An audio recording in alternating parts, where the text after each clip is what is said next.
اگر آپ ہر جملے اور ہر بات میں بال کی کھال نکالنے کے عادی ہیں، آپ برائی کرنے والے ہر ایک سے جھگڑا کریں گے، ہر غیبت کرنے والے سے لڑیں گے اور ہر دشمنی رکھنے والے سے دشمنی کریں گے، تو اپنی صحت، سکون، آرام، نیند اور دین تک کو خیر بات کہہ دیں گے۔ اس طرح آپ کبھی خوش نہیں رہیں گے، ہمیشہ پریشان ہوں گے، پیشانی پر ہمیشہ بل چڑھا رہے گا۔ اگر آپ ایسا نہیں چاہتے تو نظر انداز کی پالیسی اختیار کریں۔ ماضی کی بری یادیں آئیں، نظر انداز کریں۔ کسی کی زبان سے کوئی بری بات سنیں، نظر انداز کریں۔ کسی نے گستاخی کی، نظر انداز کریں۔ اگر دنیا کے معاملے میں بھی کوئی فائدہ ہاتھ سے چھوٹ جائے تب بھی نظر انداز کریں۔ ہماری زندگی انتہائی مختصر ہے، اسے مقدر کرنے کی ضرورت نہیں۔ ایک آدمی نے حضرت صدیق اکبر رضی اللہ تعالی عنہ کو گالی دی۔ آپ رضی اللہ تعالی عنہ نے فرمایا، تمہاری گالی تمہارے ساتھ قبر میں دفن ہوگی، میری قبر میں نہیں ہوگی۔ جی ہاں، سامنے والے کی گالی، اس کی غیبت، اس کی برائی اس کے ساتھ قبر میں دفن ہوگی۔ آپ خام خواہ کیوں خود کو ہلکان کیے جا رہے ہیں؟ اپنا بلڈ پریشر اور شوگر کیوں بڑھایا جائے؟ ہماری شریعت نے ہمیں تعلیم دی ہے کہ شریر اور جاہلوں سے کس طرح سے معاملہ کیا جائے۔ کتوں کے بھونکنے سے قافلے رک جایا نہیں کرتے۔ جو آدمی پتھر مارے، آپ پھلدار درخت کی طرح اس پر پھل پھینک دیں۔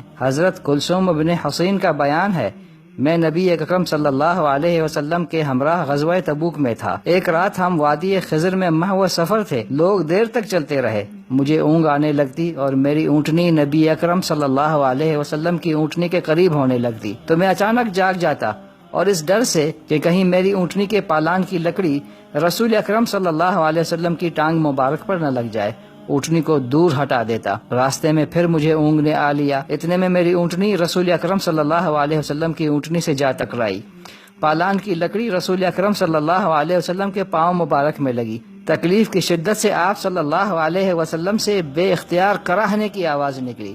اس پر میں بیدار ہو گیا اور پریشانی کے عالم میں عرض کیا، اے اللہ کے رسول صلی اللہ علیہ وسلم، میرے لیے مغفرت کی دعا کیجیے۔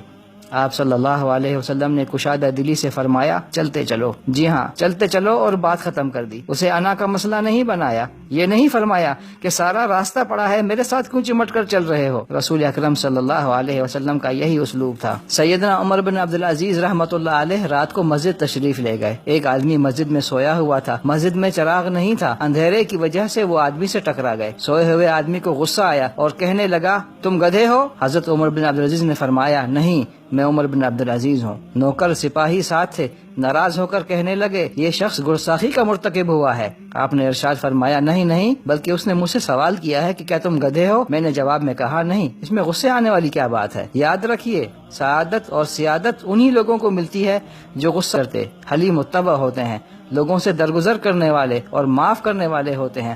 اگر آپ سیادت اور سعادت کے متمنی ہیں تو اس فارمولے پر عمل کر کے دیکھیں۔